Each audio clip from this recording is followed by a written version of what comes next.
everyone. I'm Amara Okafor, a 58-year-old retired nurse from Lagos, Nigeria, now living in Atlanta.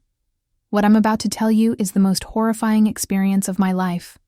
My own daughter-in-law, Sarah, locked me in my basement for 3 days while my son was away on business. But the security camera I had installed 6 months earlier captured everything. The same woman who called me Mama and hugged me at family gatherings trapped me in darkness and told everyone I had gone to visit a friend. While I was fighting for survival in my own home, she was upstairs emptying my bank accounts and planning to tell my son I had dementia. If you find this story hard to believe, I understand. I couldn't believe it myself until I watched the video evidence with the police.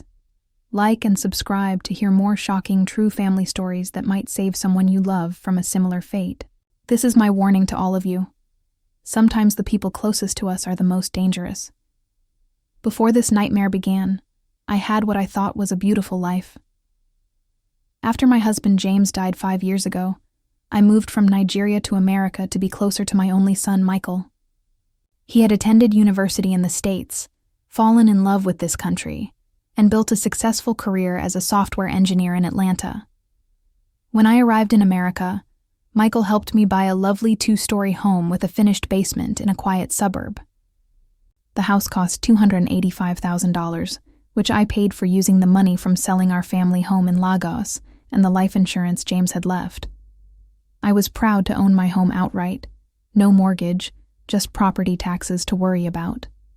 I also had savings of approximately $175,000 and a pension from my 30-year nursing career back home. I met Sarah 3 years ago when Michael brought her to Sunday dinner at my house. She was beautiful, charming, and seemed to genuinely care about my son. She called me Mama from the very beginning and always hugged me tightly when they visited. She would bring me small gifts, flowers, chocolates, and once a beautiful hand-woven scarf that I treasured. When Michael proposed to her after dating for 8 months, I was overjoyed. Mama, I want you to be the first to know. We're getting married, Michael had said, his arm around Sarah's waist, both of them beaming. This calls for celebration, I had replied, pulling out a bottle of champagne I'd been saving. Welcome to the family, my daughter. The wedding was beautiful, an elegant ceremony with 150 guests at a garden venue. I wore traditional Nigerian attire and danced until my feet hurt. Sarah had even incorporated elements of Nigerian tradition into the ceremony to honor my culture. I paid $15,000 toward their wedding expenses as my gift to them, happy to help start their marriage on solid footing. After the wedding, Michael and Sarah lived in their own apartment about 20 minutes from my house. They would come for dinner every Sunday, and Sarah often stopped by during the week, saying she wanted to learn my Nigerian recipes, or just to chat over tea. I taught her how to make jollof rice and egusi soup, dishes that Michael had grown up loving. She seemed genuinely interested in my culture and my stories. Mama, you're the mother I never really had, she told me once while we were cooking together. Sarah had mentioned that her own mother was absent during her childhood, and that she'd been raised mainly by her father and stepmother. I'm so lucky Michael brought me into this family. Words like these warmed my heart. At 58, I was healthy, financially secure, and blessed with what I thought was a loving son and daughter-in-law. I had friends in my neighborhood and at my church. I volunteered at a local hospital once a week, and I was taking classes in pottery and painting at the community center. Life was good, and I had no reason to suspect anything was wrong. The first sign that something wasn't right came about 8 months ago, though I didn't recognize it as a warning at the time. Sarah and Michael came for Sunday dinner as usual, but Sarah seemed distracted. While Michael and I chatted in the kitchen, she wandered around my living room, opening drawers and looking at my papers. What are you looking for, Sarah? I asked when I noticed. She jumped slightly. Oh, just looking for a pen to write down that recipe you promised me. She smiled, but something about it didn't reach her eyes. Later that evening, I overheard them talking in hushed voices on the patio. I wasn't trying to eavesdrop, but as I approached with a tray of desserts, I heard Sarah say, "But how much is actually in her accounts? We need to know what we're working with." They immediately changed the subject when they saw me, and Michael looked uncomfortable. I assumed they were discussing asking me for a loan, perhaps for a down payment on a house, and didn't think too much of it. Young couples often need help getting started, and I would have gladly helped them if they'd asked. A week later, Sarah came by alone, bringing lunch. "Mama, I've been thinking," she said as we ate. "It must be so lonely for you in this big house all by yourself." "Not at all," I replied. "I have my friends, my hobbies, and you two visit often." "But what about when you get older?" she pressed. "Michael and I worry about you. What if you fall? What if you need help in the middle of the night?" "I'm only 58, Sarah," I laughed.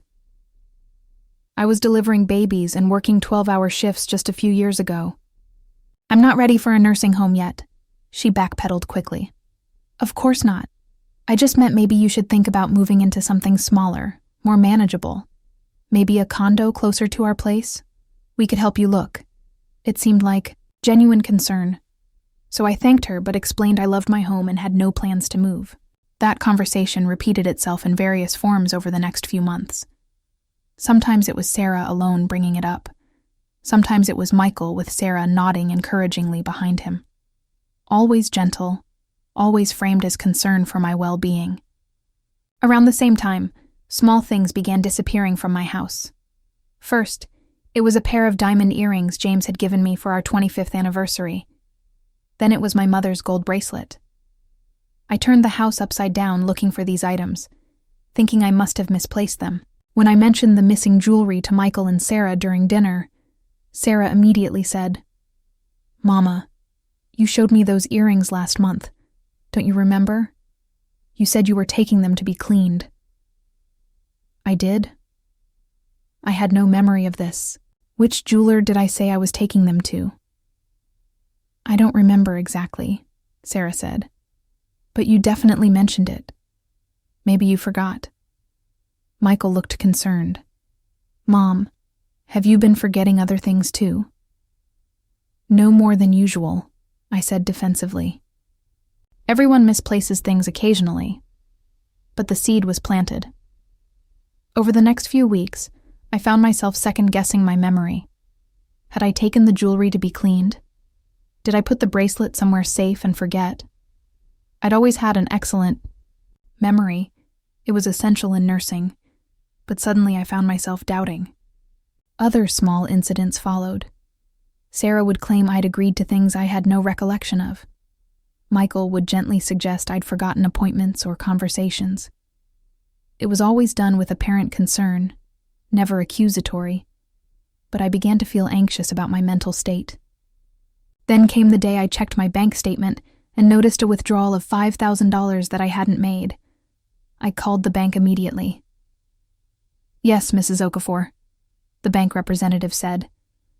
"That withdrawal was made in person at our Peachtree branch. According to our records, you came in with your daughter-in-law. You showed ID and signed for it." I was stunned. I did no such thing. I haven't been to that branch in months. There was an awkward pause. "Ma'am, I have the transaction record right here. It has your signature and a note that the funds were for home repairs." I asked them to send me a copy of the signature, and when it arrived by email, my blood ran cold. It looked like my signature, but I hadn't written it. Someone had forged it, and done a good job. When I confronted Sarah and Michael about this during our next Sunday dinner, Sarah's eyes widened with concern. "Mama, don't you remember? We went together last Tuesday. You wanted to withdraw money to replace your water heater. We talked about it for days." "That's not true," I insisted. "I never went to the bank with you." Michael put his hand over mine. "Mom, the bank confirmed you were there. They wouldn't have released the money otherwise. Your water heater is 10 years old, and you said it was making strange noises." My water heater was working perfectly fine. I knew it because I'd had it serviced just 3 months earlier, but the way they both looked at me with pity and worry made me doubt myself for a moment. "Maybe you're just working too hard with all your volunteering in classes," Sarah suggested gently. "Perhaps you should cut back a little. Give yourself more rest." That night after they left, I sat in my kitchen feeling disturbed and confused. For the first time, I began to wonder if something sinister was happening, or if I truly was losing my grip on reality. That was when I made 2 decisions that would ultimately save my life. I called my old friend Dr. Nkichi, who still lived in Lagos, and I decided to install security cameras in my home. Dr. Nkichi and I had worked together for 20 years at the hospital in Lagos. She had since become a specialist in geriatric medicine, and I trusted her judgment completely. When I called her, I told her everything that had been happening. "Amara, listen to me," she said firmly after I finished. "You do not have dementia. We spoke just last week about the research paper you read on cardiac care innovations, and you recalled details I had forgotten. This is not memory loss. This is something else." Her confidence in my mental state was reassuring, but it also confirmed my growing suspicions that something deliberate was happening. "What should I do, Nkichi?" "My own son seems convinced I'm becoming forgetful. First, protect yourself," she advised. "Change your banking passwords. Get a medical evaluation from a doctor there to document your cognitive health. And Amara, document everything. Keep a journal, take photos, record conversations if you need to. Something isn't right." The next day, I followed her advice. I changed all my passwords and made appointments with my primary care physician and a neurologist for evaluations. Then I purchased a security system with cameras for my home. I installed the main cameras myself in obvious locations, at the front door, back door, and living room, telling Michael and Sarah they were for my safety since I lived alone. But I also placed one hidden camera in my home office where I kept important documents, and another in the basement, disguised inside a decorative wall clock. The basement was finished and served as my crafting and storage area. I had a feeling I needed to monitor all areas of my home without anyone knowing. 2 days after installing the cameras, I received a phone call that would change everything. "Mrs. Okafor, this is James Kelly from First National Bank. I'm calling because there's been a request to add a power of attorney to your accounts. We require verbal confirmation from you before proceeding." I nearly dropped the phone. "I never authorized that." "Who requested this?"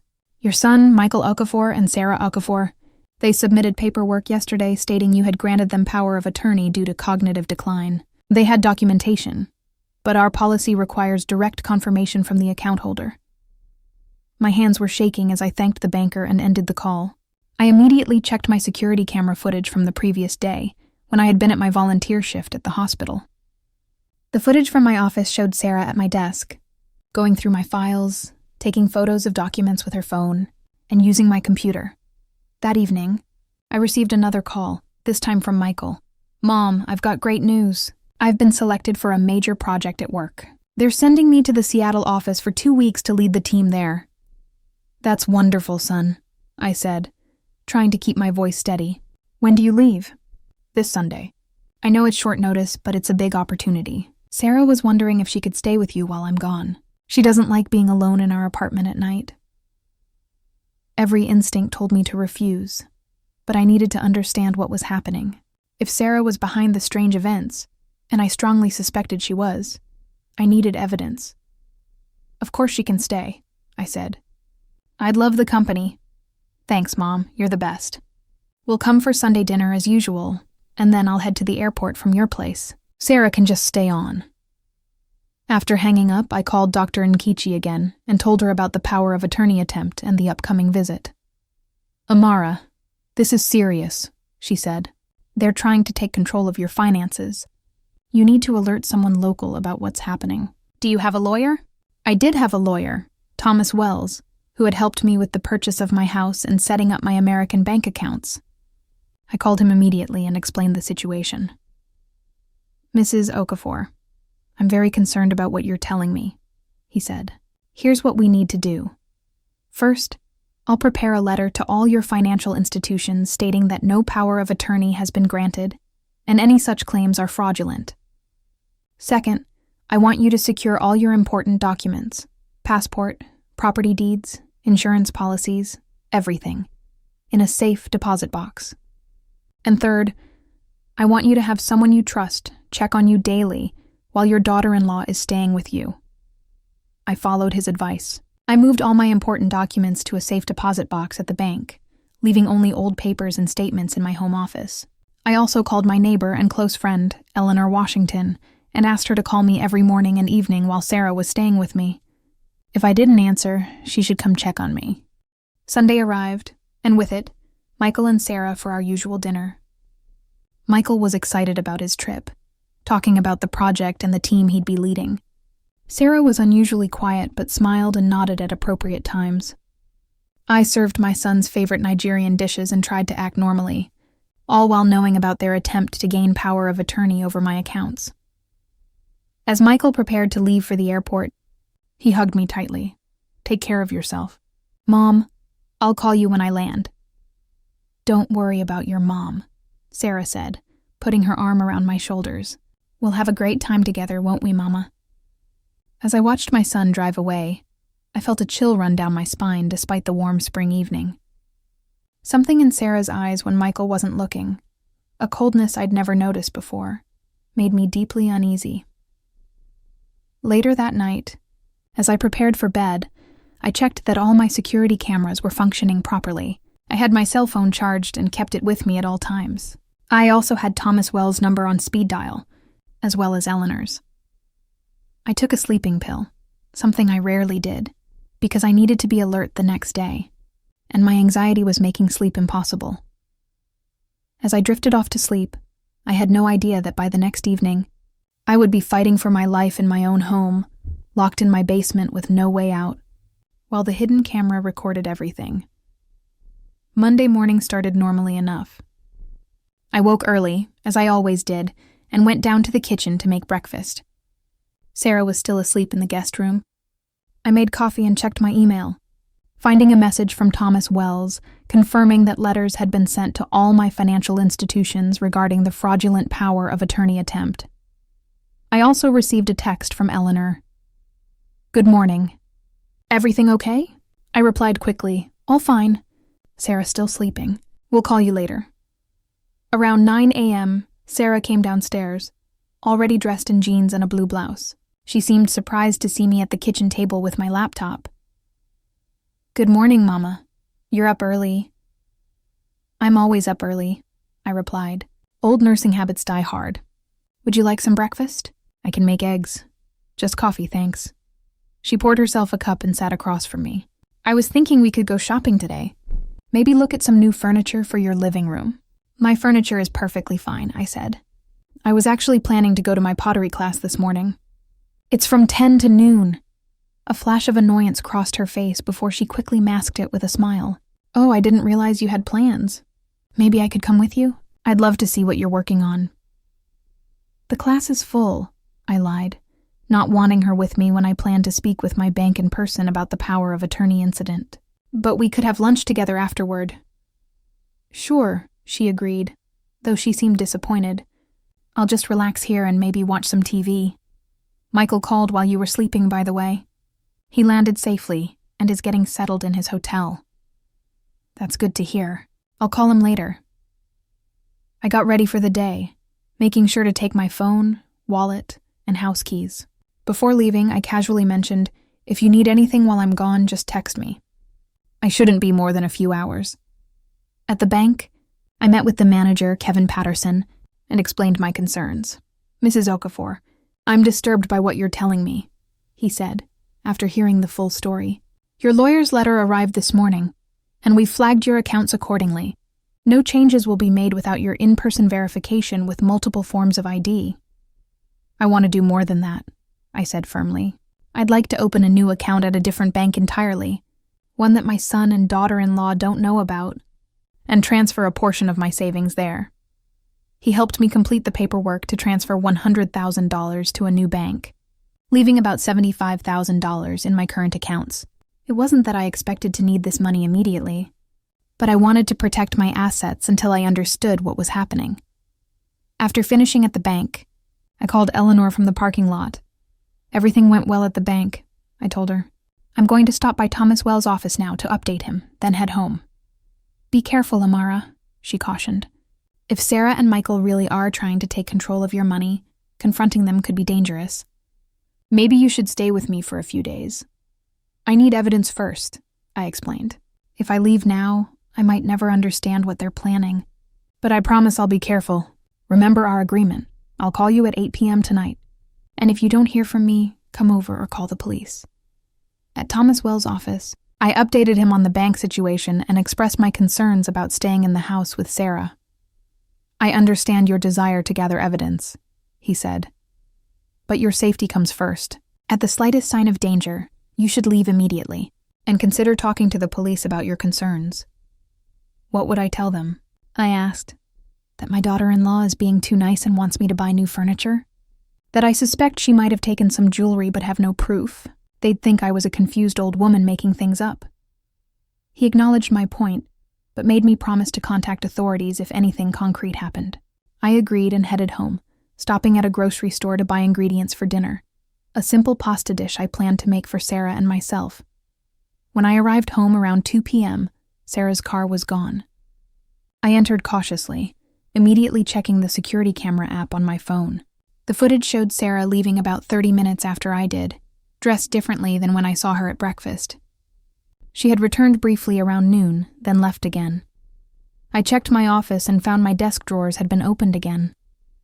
The camera had captured Sarah searching through papers, taking photos of old bank statements I had deliberately left there, and making a phone call while looking at my computer screen. I played back the audio.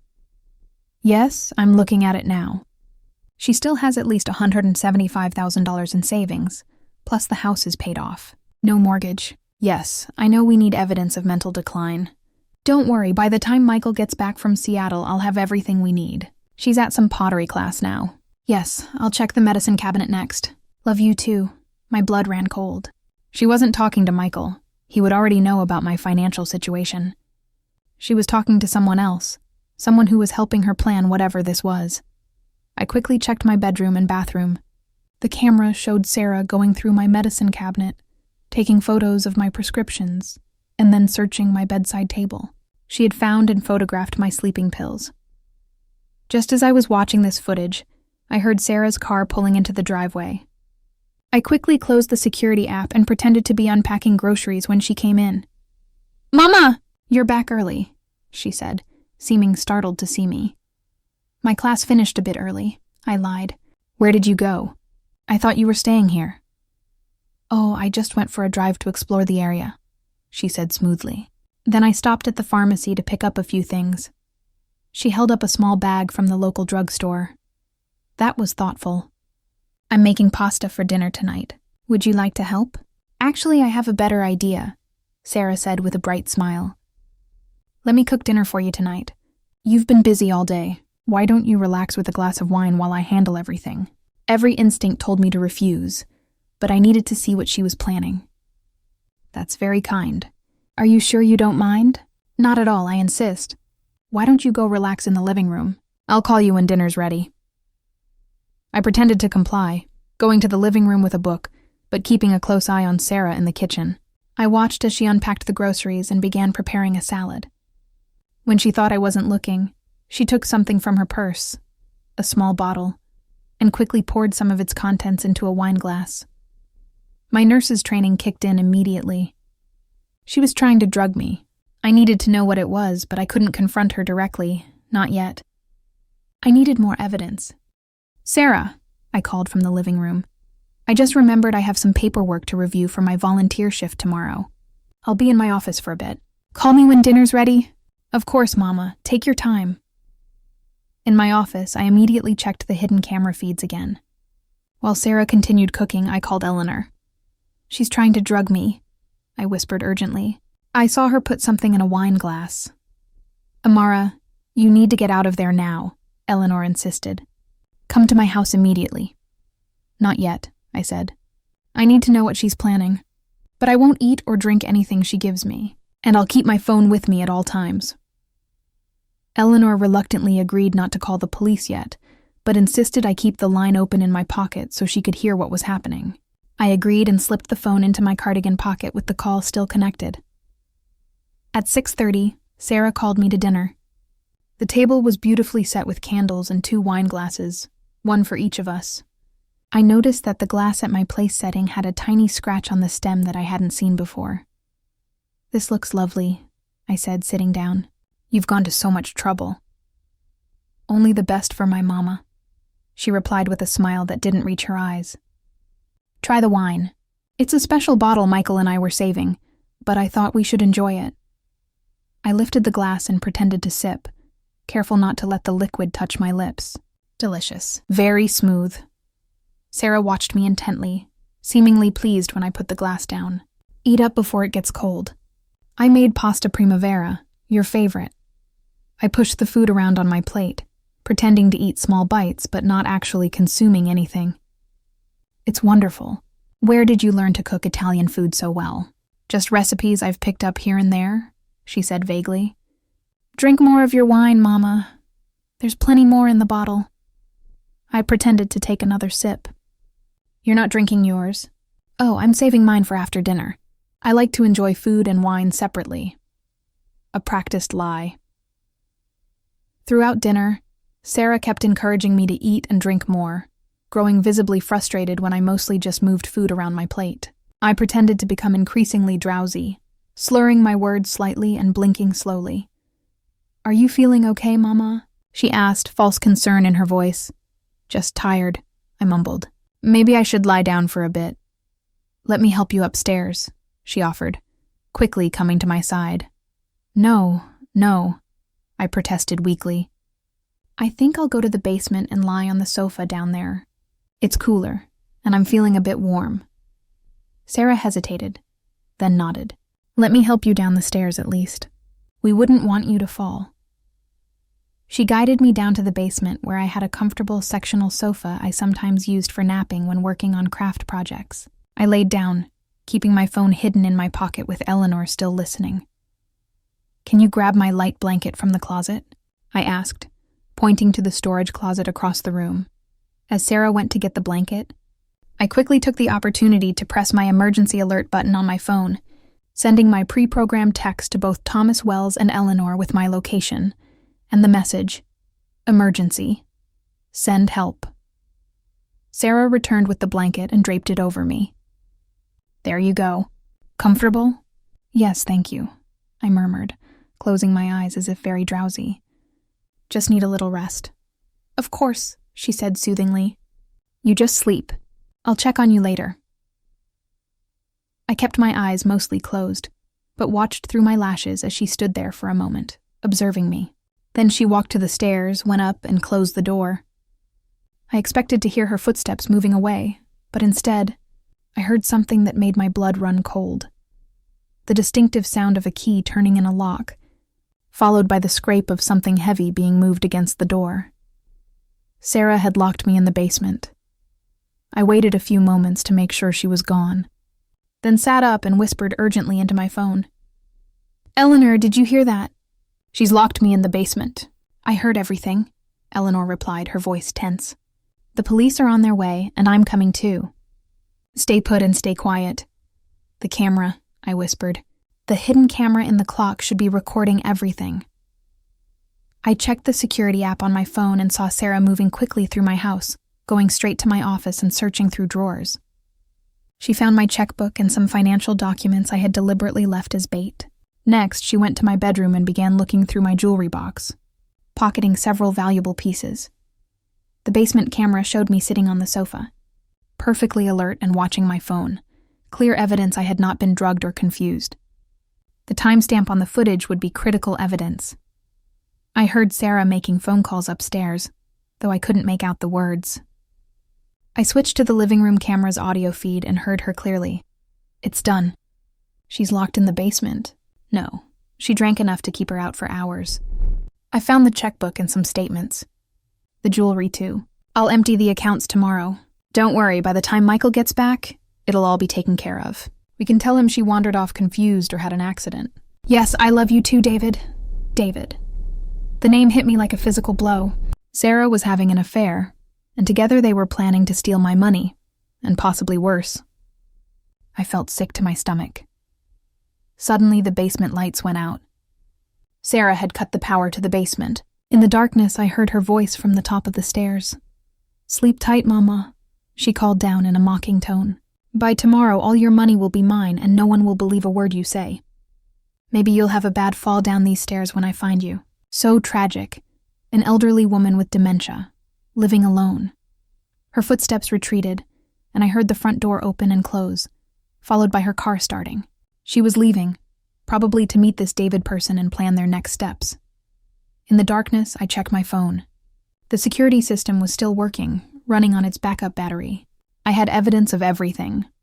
Sarah drugging my wine, locking me in, her phone conversations, and her clear intent to steal from me and possibly harm me. But now I was trapped in a dark basement with no lights, waiting for help to arrive. I called Eleanor again. Sarah has left the house. She cut power to the basement, but my phone still works. Where are the police? They should be there any minute, Eleanor assured me. I'm about 5 minutes away. Just as she finished speaking, I heard sirens in the distance getting closer. For the first time since this nightmare began, I felt a surge of hope. Sarah didn't know about the hidden cameras. She didn't know I had stayed alert and called for help. She thought I was drugged and helpless, but her plan was about to fall apart completely. The police arrived with Eleanor minutes after Sarah had left. I could hear them at the front door, then moving through the house, calling my name. "I'm down here," I shouted. "In the basement. The door is locked from the outside." It took them a few minutes to remove whatever Sarah had placed against the door and unlock it. When they finally opened it, light flooded the dark basement, and I saw 2 police officers and Eleanor rushing down the stairs. "Mrs. Okafor, are you hurt?" one officer asked, helping me to my feet. "I'm not injured, just shaken," I replied. "My daughter-in-law drugged my wine, locked me down here, and left. She's stealing my money and jewelry. I have it all on video." The officers exchanged glances, clearly wondering if I was confused or paranoid. Eleanor stepped in quickly. "Amara has security cameras throughout the house," she explained. She suspected something was wrong and installed them last week. I showed them the security app on my phone, playing back the footage of Sarah pouring something into my wine, her watching me pretend to drink it, helping me to the basement, locking the door, and then her phone conversation about emptying my accounts. The female officer, whose name badge read Rodriguez, looked at me with new respect. "Ma'am, you had the presence of mind to fake drinking the wine? And you captured all this evidence?" "I was a nurse for 30 years, I explained. "I know when someone is trying to administer something without consent. And yes, I've been documenting everything since I first became suspicious." "We need to find your daughter-in-law immediately," the male officer, Officer Johnson, said. "Do you know where she might have gone?"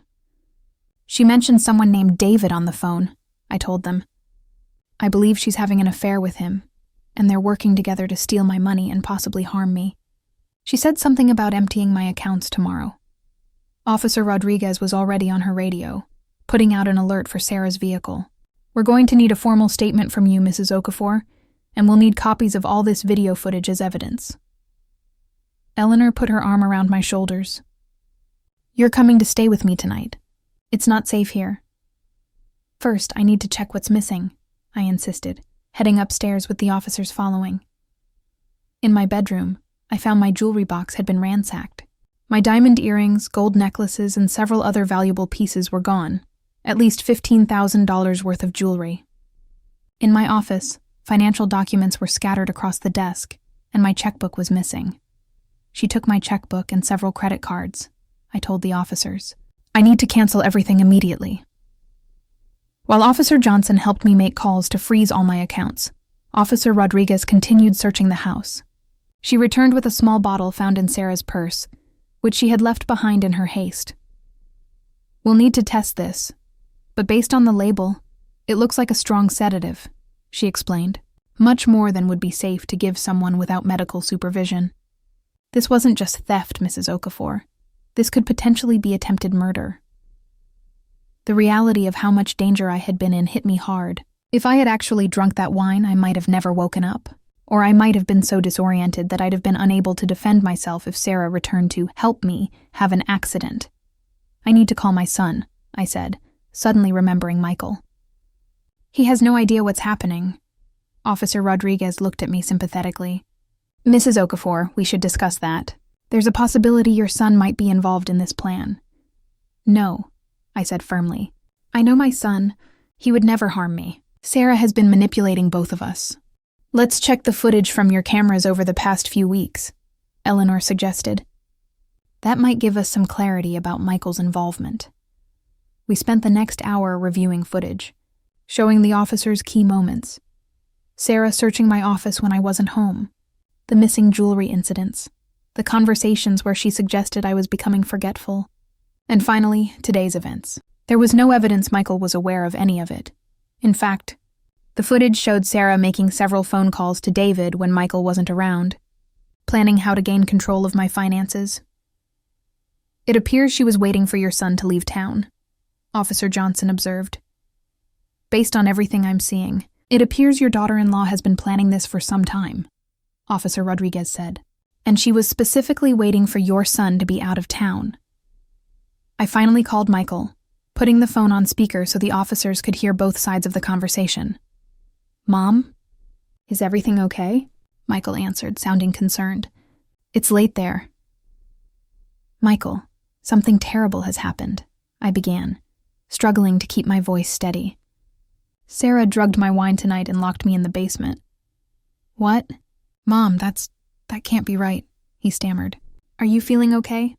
I'm perfectly fine because I didn't drink the wine, I explained.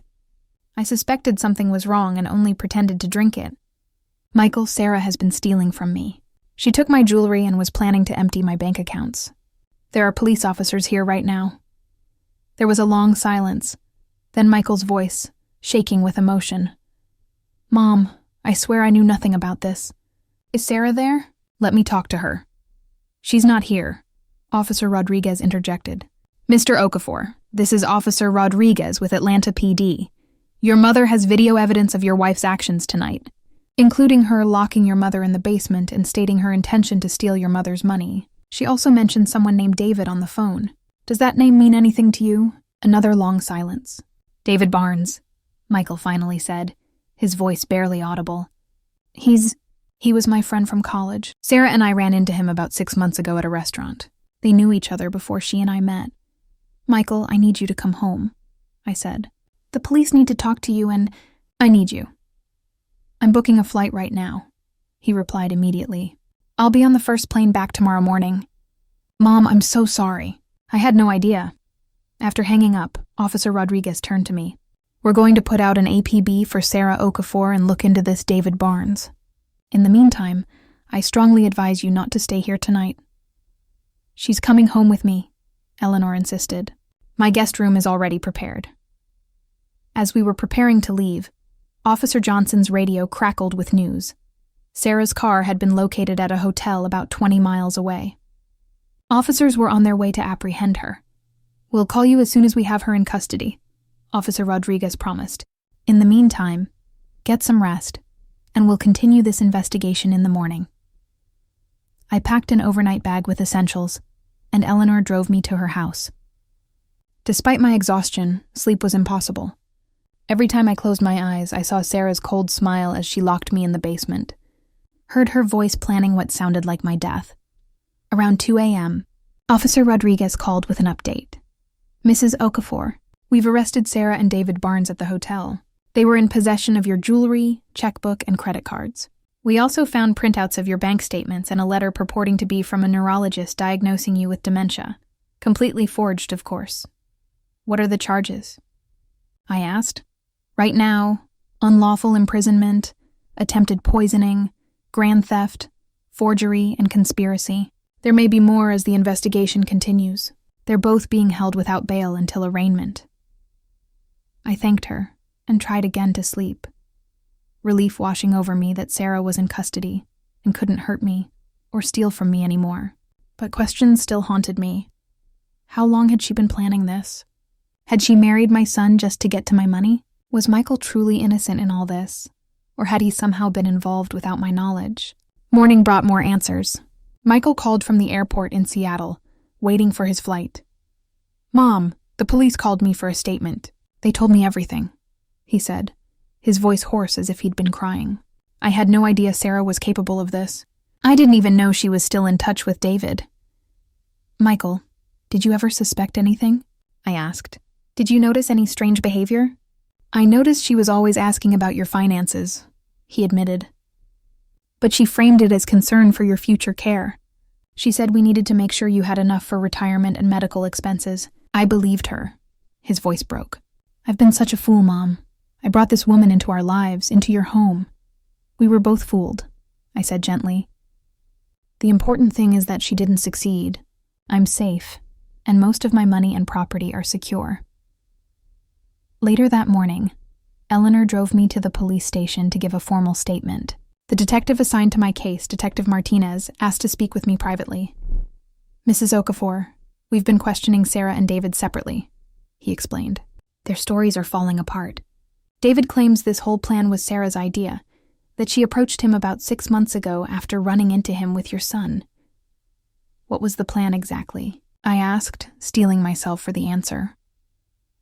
According to David, Sarah married your son specifically to get access to your assets. She had researched you online and knew you were a widow from Nigeria who had sold property there and moved to the U.S. with significant savings. She figured your son would eventually inherit everything. The calculated nature of the deception made me feel physically ill. Sarah had never loved my son. She had targeted our family, patiently waiting and planning for years. But why now? I asked. Why not just wait until I passed away naturally? Detective Martinez's expression grew grim. She claimed you were starting to suspect her. The security cameras you installed made her panic, so she decided to accelerate the timeline. They were planning to empty your accounts, sell your jewelry, and forge documents giving her power of attorney. Then they would... He hesitated. They would what, Detective? They were discussing ways to make your death look like an accident, or the result of confused wandering due to dementia. The sedative in your wine was just the beginning. If you had drunk it, you would have been completely helpless. I sat in stunned silence, the full horror of what might have happened washing over me. My own daughter-in-law had been planning to murder me for my money. What about my son? I finally asked. Have you found any evidence he was involved? None whatsoever, Detective Martinez assured me. In fact, we found text messages on Sarah's phone complaining to David about how Michael was too devoted to you and would never agree to their plan. She was manipulating him just as much as she was manipulating you. The detective showed me copies of some of the text messages they had recovered. They were chilling in their calculation. Sarah to David. Michael's going to Seattle next week. Perfect timing. Once I get POA, we can empty the accounts and be gone before he gets back. David to Sarah. What about the old lady? She's smarter than you thought. Those cameras are a problem. Sarah to David. I've got it covered. She trusts me. A little something in her wine, and she'll have a tragic accident. Michael will inherit everything, and as his devoted wife, I'll help him manage his grief and his mother's estate. I pushed the phone away, unable to read more. When will Michael arrive? I asked. His flight lands at 2 p.m. We've arranged for an officer to pick him up and bring him directly here, Detective Martinez replied. Mrs. Okafor, I have to say, your presence of mind throughout this ordeal was remarkable. Many people would have panicked or actually drunk the drugged wine. You saved your own life with your careful planning and the security cameras. I thought about all the small clues I had noticed, all the little inconsistencies that had made me suspicious. When you're a nurse for as long as I was, you develop strong instincts about people and situations, I told him. Something just felt wrong, and thankfully, I listened to that feeling. Michael arrived at the police station looking exhausted and devastated. When he saw me, he broke down completely, pulling me into a tight embrace and sobbing against my shoulder. Mom, I'm so sorry, he kept repeating. This is all my fault. I brought her into our lives. Shh, I soothed him, just as I had when he was a little boy with scraped knees. You were deceived too. None of this is your fault. Detective Martinez took us to a private room where Michael gave his statement, detailing how he had met Sarah at a charity event 3 years ago. She had seemed intelligent, kind, and genuinely interested in his Nigerian heritage. He had fallen in love quickly, believing he had found his perfect match. I never suspected anything, he explained, his voice hollow. She was always so caring toward my mother, always suggesting we visit or have her over. She said family was the most important thing to her since her own family had been so dysfunctional. As Michael spoke, I realized how thoroughly Sarah had manipulated both of us. To him, she had presented herself as the devoted wife who valued family above all else. To me, she had been the loving daughter-in-law eager to learn my recipes and hear my stories. All the while, she had been plotting to steal everything I had worked for my entire life, and potentially end my life. What happens now? Michael asked the detective. Sarah and David will be arraigned tomorrow morning, Detective Martinez explained.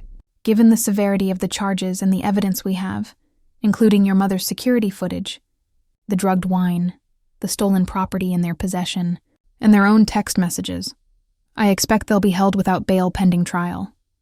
This is a very strong case. I want to see her, Michael said suddenly. I need to look her in the eye and ask her why. The detective hesitated. That's not usually allowed, Mr. Okafor. Please, Michael insisted. I've been married to this woman for 2 years. I deserve some kind of explanation. After some discussion, arrangements were made for Michael to speak briefly with Sarah in an interrogation room, with officers present and the conversation recorded. I would be able to watch from an adjoining room with a one-way mirror. When Sarah was brought in, handcuffed and wearing an orange jumpsuit, she barely resembled the polished, smiling woman who had called me Mama. Her makeup was gone, her hair disheveled, and her expression hard and cold. When she saw Michael, however, her demeanor instantly changed. Tears welled in her eyes, and she reached for him as much as her handcuffs would allow. Michael, thank God you're here, she said, her voice trembling. They've got it all wrong. Your mother is confused. She forgot she gave me permission to use her accounts. I was just trying to help her. Michael stared at her, his face unreadable. Stop lying, Sarah. I've seen the video footage. I've read your text messages with David. I know everything. The transformation in Sarah's expression was instantaneous. The tears dried up, and her face contorted with anger and contempt. Fine, she spat. You want the truth? Your precious mother has been sitting on a fortune while making us scrimp and save. Do you know how much money she has? Hundreds of thousands of dollars. A house paid in full. And what did she do for us? A few thousand here and there, acting like she was so generous. She gave us $15,000 for our wedding, Michael said quietly. She's helped us countless times. Crumbs, Sarah shot back. She should have bought us a house. Set us up properly. Instead, she hoards her money for what? She's old. She doesn't need it. I felt physically ill listening to this woman who had hugged me and called me Mama speak about me with such hatred and entitlement. Did you ever love me at all? Michael asked, his voice breaking. Sarah hesitated, and for a moment, something like genuine emotion crossed her face. At first, no, you were a means to an end. I knew your mother was wealthy, and you were her only child. But later, you were kind to me, Michael. Kinder than anyone had ever been. Part of me did care for you, but not enough to live in that tiny apartment another year while your mother lived in luxury. So you decided to kill her? Michael's voice was ice cold now. That wasn't the original plan, Sarah admitted, shockingly matter-of-fact. We were just going to take control of her finances, move her into assisted living, and manage her estate. But then she got suspicious. Those damn cameras. She stopped trusting me. We had to accelerate things. We? Michael pressed. You and David? How long has that been going on? Sarah laughed, a harsh sound without humor. David and I have been together for 5 years. We took a break when I met you because we saw an opportunity. He played along, pretending to be your old college friend when we ran into him at the restaurant. It was all part of the plan. The detective ended the interview there, as Sarah was making self-incriminating statements without her lawyer present. As she was led away, she turned back to Michael. You know what's funny? If your mother had just been a little more generous, shared the wealth a bit more, none of this would have happened. This is really her fault when you think about it. Michael stood as if turned to stone until Sarah was gone, then collapsed into a chair, his head in his hands. I went to him immediately, wrapping my arms around his shoulders. I brought that monster into our lives, he whispered. I married her. I trusted her with everything, including you. You couldn't have known, I told him firmly. She fooled both of us. Professional con artists are very good at what they do. Back at Eleanor's house, where Michael would also stay since my house was still being processed as a crime scene, we sat together trying to make sense of everything that had happened. The emotional whiplash of the past 48 hours had left us both drained and disoriented. I keep thinking about all the signs I missed, Michael said, staring into his untouched cup of tea. The questions about your finances. How she always wanted to know if you'd updated your will. The way she would get irritated when you spent money on yourself instead of giving it to us. We both missed the signs, I admitted. I noticed some things, the missing jewelry, her searching through my papers, but I never imagined the full extent of her deception. How can I ever trust anyone again? Michael asked, the pain in his voice unbearable to hear. Eleanor, who had been giving us space but staying nearby, spoke up from the doorway. You start by trusting the people who have proven themselves trustworthy. Your mother, your real friends, and you give yourself time to heal. The next morning brought the arraignment. Sarah and David both pleaded not guilty despite the overwhelming evidence against them. Bail was denied, as the prosecutor successfully argued they were flight risks with no meaningful ties to the community. A trial date was set for 3 months later. Outside the courthouse, a reporter approached us, having heard about the case. Mrs. Okafor, is it true your daughter-in-law attempted to murder you for your inheritance, and that you caught the whole thing on camera? Before I could respond, Thomas Wells, my attorney who had accompanied us to court, stepped in. My client has no comment at this time. This is an ongoing investigation, and we are fully cooperating with the authorities.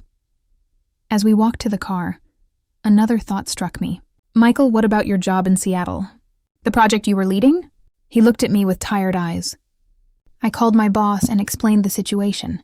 They're understanding, but I need to go back next week to wrap things up. I'll only be gone for a few days, and this time I'm making sure you're not alone. He turned to Eleanor. If you don't mind, I'd like to ask you to stay with my mother when I have to go back. Of course, Eleanor said immediately. Amara is welcome to stay with me again, or I can stay at your house. Actually, I said, I've been thinking. I'm not sure I want to live in that house anymore. Not after what happened there. The basement where Sarah had locked me now felt like a place of trauma, rather than the creative space it had once been. The kitchen where she had tried to drug me, the office she had ransacked, every room held fresh, painful memories. We could look for a new place, Michael suggested. Something smaller, maybe. I don't think I want to live in my apartment anymore either. Too many memories of her. Let's do that, I agreed. A fresh start for both of us. The investigation continued over the following weeks. Police discovered that Sarah and David had attempted similar schemes before, targeting other wealthy, older individuals, though never proceeding to the point of attempted murder. They found evidence on their phones and computers of extensive research into my finances, including searches for how to mimic dementia symptoms and undetectable poisons. The district attorney upgraded the charges to include attempted first-degree murder and multiple counts of conspiracy, fraud, and elder abuse. If convicted on all charges, Sarah and David faced potential sentences of 25 years to life. As the trial date approached, I received a call from Detective Martinez, Mrs. Okafor. We've received a plea offer from Sarah's attorney. She's willing to plead guilty to attempted murder, fraud, and elder abuse in exchange for a 20-year sentence. She's also willing to testify against David, claiming he was the mastermind. What do you think? I asked. Personally, I think they were equal partners in this scheme. Her testimony against him would be self-serving, but a guilty plea would spare you and your son the trauma of a trial. I thought about it carefully. I need to discuss this with Michael and my attorney. Can we have a day to consider it? That evening, I sat with Michael and Thomas Wells in my new apartment, a bright, secure condo in a building with 24-hour security, paid for with the proceeds from selling my house. After 3 months, we were both slowly rebuilding our lives. Michael had transferred to his company's Atlanta office permanently and was in therapy to process the betrayal. I was seeing a counselor as well, and had become involved in advocacy work for elder abuse prevention. What do you think we should do? I asked them both after explaining the plea offer. 20 years is a substantial sentence, Thomas noted. She would be in her 50s before she's eligible for parole. And it would provide certainty. Trials are unpredictable, even with strong evidence. Michael was silent for a long time. Part of me wants to see her face a jury, to have every detail of what she did exposed in public, he finally said. But another part of me just wants this to be over. I don't know if I can sit in a courtroom for weeks, reliving everything. I reached for his hand. I feel the same way. The thought of watching that security footage in court, of being cross-examined about why I didn't trust my daughter-in-law. I shuddered. Let's accept the plea deal, Michael decided. But only if David is held equally accountable. I don't want him walking free while Sarah takes all the blame. The next day, Thomas conveyed our position to the district attorney. We would support Sarah's plea deal, but only if David received a similar sentence. After some negotiation, both Sarah and David agreed to plead guilty to all charges in exchange for 25-year sentences with the possibility of parole after 20 years. The day of the plea hearing arrived. I sat in the courtroom with Michael, Eleanor, and several friends from my church who had been supporting us throughout the ordeal. When Sarah was brought in, she didn't look at us at first. But as the judge asked her to state her plea, her eyes finally met mine. "Guilty, Your Honor," she said clearly, her gaze never leaving my face. There was no remorse there, only cold calculation, and perhaps a flicker of regret at having been caught. As the judge read out the sentence, 25 years in state prison, I felt no joy or satisfaction, only a profound sadness that human beings could be capable of such calculated cruelty. Outside the courthouse, a small group of reporters had gathered, having followed the case since it first made local headlines. One stepped forward with a microphone. "Mrs. Okafor, how do you feel about the sentence?" I took a deep breath. Justice has been served, but there's no happiness in that for me. What happened to me happens to many elderly people who don't have security cameras or the presence of mind to protect themselves. If there's any good to come from this terrible experience, I hope it's increased awareness of elder abuse and financial exploitation. Would you mind telling us how you outsmarted your daughter-in-law? Another reporter asked. The police say you saved your own life with your quick thinking. I hesitated, then decided that sharing my story might indeed help others. I noticed small inconsistencies in her behavior. Missing items, her unusual interest in my finances, suggestions that my memory was failing. I trusted my instincts enough to install security cameras and to be cautious when she offered me wine that I hadn't seen her pour. The cameras captured everything. Her drugging my wine, locking me in the basement, and discussing plans to steal my money. Without that evidence, I might not be here today. As we walked away from the courthouse for the last time, Michael put his arm around my shoulders. "It's finally over, Mom. You're safe now." "We both are," I told him. "And we're going to be okay." In the weeks following the sentencing, I gradually regained my sense of security and peace. The new condo felt clean and untainted by painful memories. Michael had found an apartment nearby and was slowly dating again, though with understandable caution and hesitation. My experience had given me a new purpose in life. I began volunteering with an organization that helped elderly people protect themselves from financial exploitation. I spoke at senior centers about recognizing the warning signs of elder abuse and the importance of trusting one's instincts when something feels wrong. The predators who target seniors don't always look threatening, I would tell my audiences. They often come disguised as caregivers, new friends, or even family members. They gain your trust before they make their move. I also advocated for better legal protections for elderly people and stricter penalties for those who exploited them. I testified before state legislators considering a bill to strengthen elder abuse laws, sharing my story and emphasizing how security cameras had saved my life. Not everyone has the resources to install security systems or the presence of mind to recognize manipulation. I told the legislative committee, "We need stronger protections and harsher penalties to deter these crimes before they happen." The bill passed, establishing enhanced sentencing for crimes against seniors and funding for education and prevention programs. It was a small victory, but it gave meaning to my traumatic experience. One afternoon, about 6 months after the sentencing, I received a letter from Sarah. My first instinct was to throw it away unopened, but after discussing it with my therapist, I decided to read it. Understanding her perspective, my therapist suggested, might help me fully process and move beyond the trauma. The letter was not what I expected. "Amara, by now you know everything about me and what I plan to do. You know I married your son to get to your money. You know I was going to kill you that night in the basement. I'm not writing to ask forgiveness. I don't expect or deserve that. I'm writing because I want you to know you were never the only target. There were others before you, and there would have been others after. This is what I do, what I've always done. My mother died when I was 8. My father remarried a wealthy woman who treated me like an inconvenience. I learned early that money is power, and those who have it often don't deserve it. I learned to take what I wanted because no one was going to give it to me. I underestimated you. I thought you were just another trusting old woman who would be easy to manipulate. I was wrong. You outsmarted me, and I respect that, even as I hate you for it. Michael was collateral damage. I didn't plan to care for him at all, but he was kind in a way I hadn't experienced before. It wasn't enough to change my plans, but it was enough to make me regret hurting him specifically. I'm telling you this not to make you feel better, but to make sure you understand. This wasn't personal. You were a target, an opportunity, nothing more. I'll be in prison for a very long time. You won. Congratulations, Sarah. The cold, clinical nature of her explanation chilled me to the bone.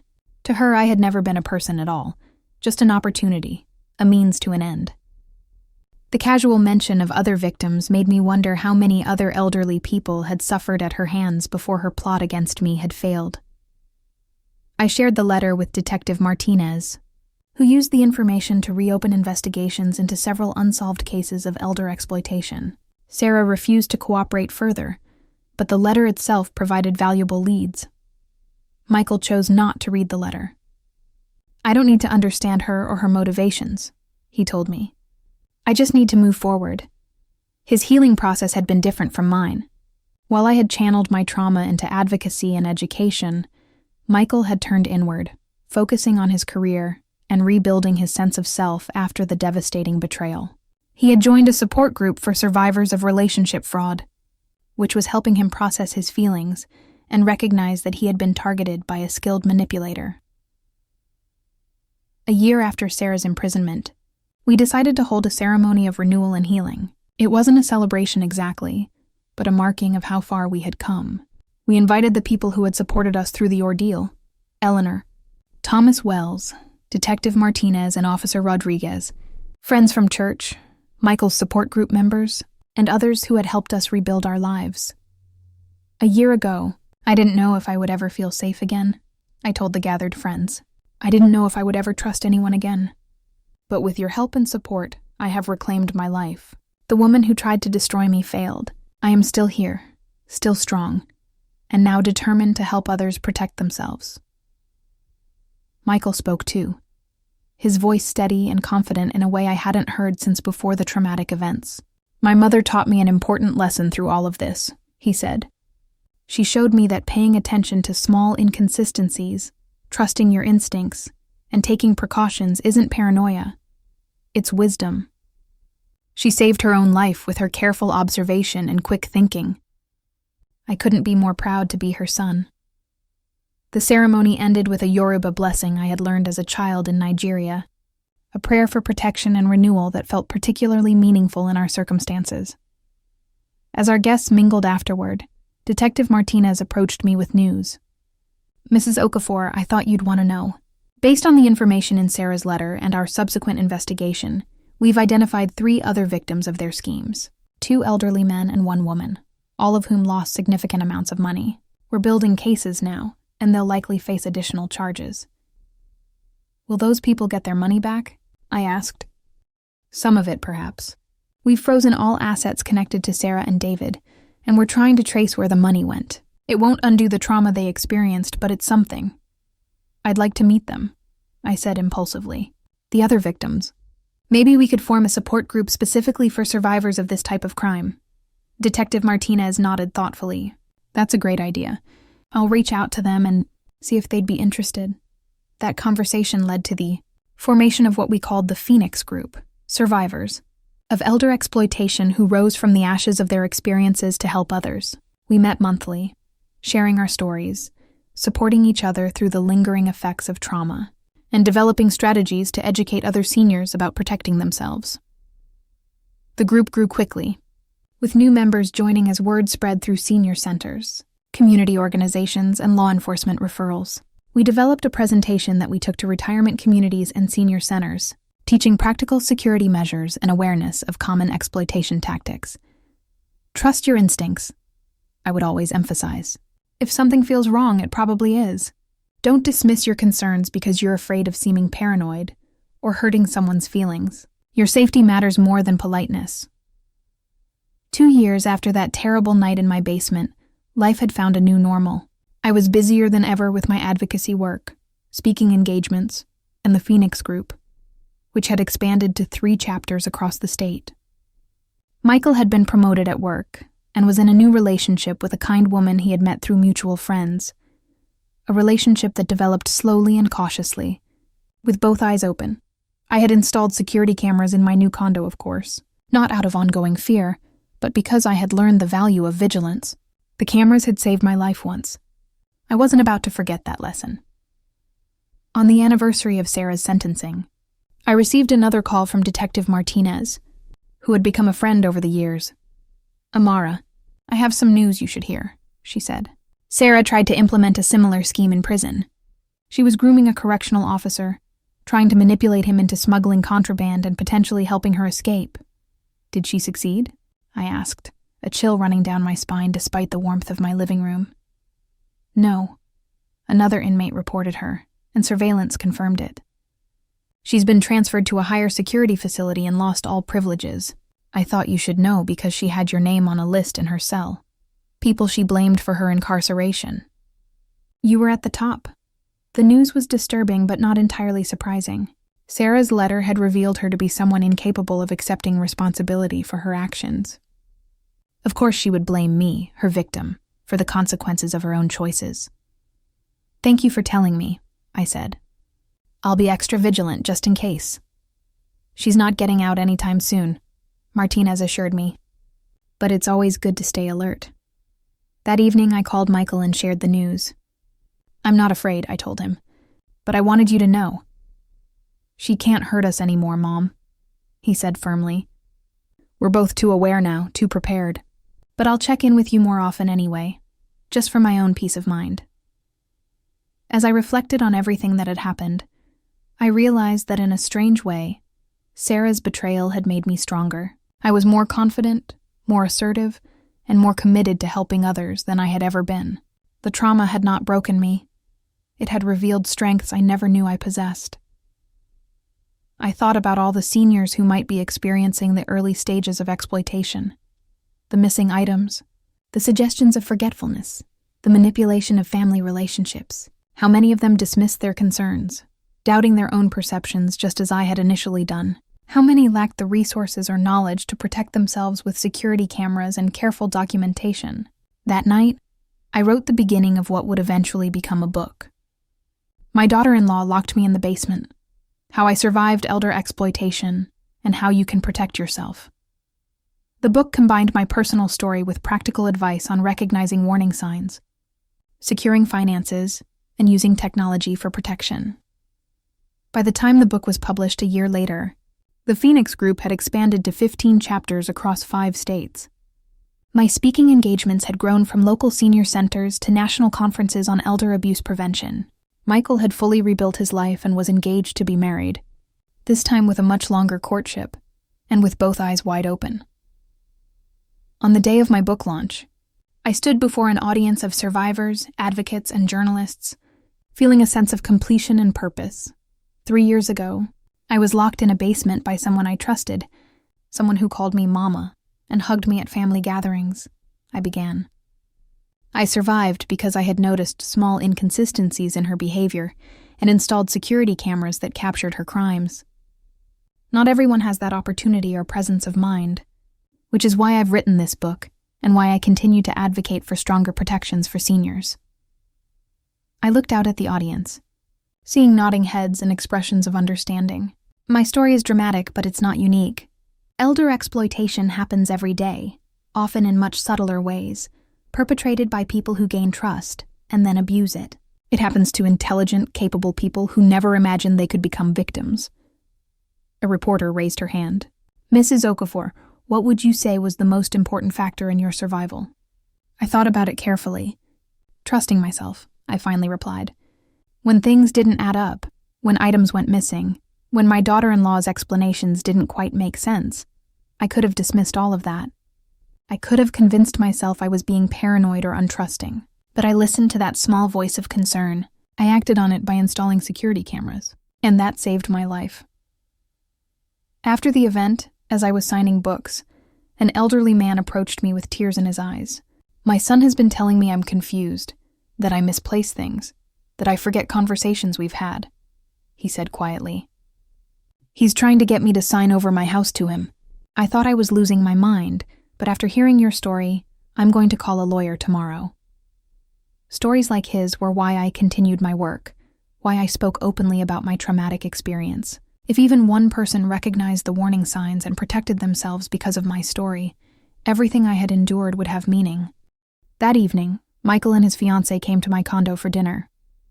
As we sat around my table, enjoying a meal I had prepared with recipes from my homeland, I felt a deep sense of gratitude. Despite everything, I had so much. My health, my son, my purpose, my community of friends and fellow survivors. To survival, Michael toasted, raising his glass. And to the strongest woman I know, my mother, who saved her own life and now saves others. Life would never be the same as it was before Sarah entered our lives. The trauma had changed us both, left scars that would always be part of us. But we had not just survived, we had rebuilt, grown, and found purpose in helping others avoid similar fates. As I drifted off to sleep that night, I thought about the hidden camera in my basement clock, the small device that had captured a crime and saved my life. Technology could be a powerful protector for vulnerable people, but the most important safeguard was always awareness, vigilance, and the courage to trust one's instincts. Now, let me tell you what has happened in the 5 years since that terrible night in the basement. Sarah and David remain in prison, with no possibility of parole until they have served at least 20 years of their 25-year sentences. The additional victims identified through our investigation have received partial restitution, though the emotional damage can never be fully repaired. Michael is happily married now to Layla, a kind and genuine woman who understands his past trauma and supports his healing journey. They have a 2-year-old daughter named Joy, who brings light and laughter into all our lives. Watching Michael as a father has been one of the greatest joys of my life. He is patient, loving, and fully present in a way that makes my heart swell with pride. My advocacy work has expanded beyond my wildest dreams. The Phoenix Group now has chapters in 27 states, and our educational materials have been translated into 12 languages. Last year, I testified before Congress about the need for stronger federal protections against elder abuse and financial exploitation. The book I wrote about my experience has sold over 100,000 copies and is used in training, programs for law enforcement, social workers, and healthcare providers who work with elderly populations. The royalties fund scholarships for students pursuing careers in elder law and gerontology. I still live in my secure condo with my state-of-the-art security system, but I no longer check the footage daily as I once did. The cameras are there as a precaution, not because I live in fear. At 63, I am busier and more fulfilled than I ever imagined possible after such trauma. Eleanor remains my dearest friend. We travel together occasionally, something I never had the chance to do during my working years. Last year, we visited Nigeria, and I showed her the places of my childhood and early career. Reconnecting with my homeland was healing in ways I hadn't anticipated.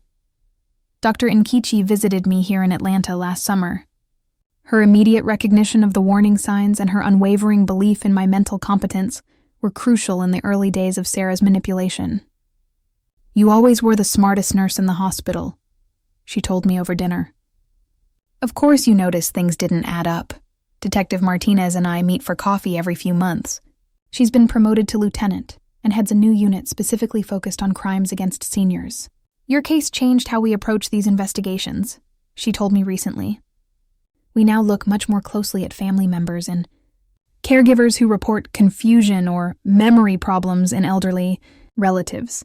Thomas Wells still handles my legal affairs and has become a vocal advocate for stronger powers of attorney laws. Your case was a wake-up call for many of us in elder law," he says. "It showed how easily legal instruments designed to protect seniors can be weaponized against them." The trauma will always be part of me. The memory of Sarah's cold smile as she locked the basement door, The realization that someone I had welcomed into my family had plotted my death. But those memories no longer have power over me. They are reminders of my strength, my resilience, and my capacity to transform pain into purpose. If you take nothing else from my story, remember these things. Trust your instincts. If something feels wrong, pay attention to that feeling. Document everything. Keep records of financial transactions, missing items, and conversations that seem manipulative or confusing. Embrace technology. Security cameras, phone recordings, and other devices can provide crucial evidence if you are being manipulated or exploited. Build a support network. Make sure multiple people check on you regularly and know your normal routines and behaviors. Create legal safeguards. Work with reputable attorneys to establish protections for your assets and healthcare decisions before you need them. And most importantly, never be afraid to speak up if you feel something is wrong. Your safety and well-being matter more than being polite or avoiding conflict. I am Amara Okafor, and I survived because I trusted myself enough to install that camera in my basement. My daughter-in-law locked me in the dark, but she didn't know I was already gathering evidence against her. That evidence not only saved my life, but has since helped countless others protect themselves from similar predators. Thank you for listening to my story. If it helps even one person recognize the warning signs of exploitation and take steps to protect themselves, then sharing these painful memories has been worthwhile.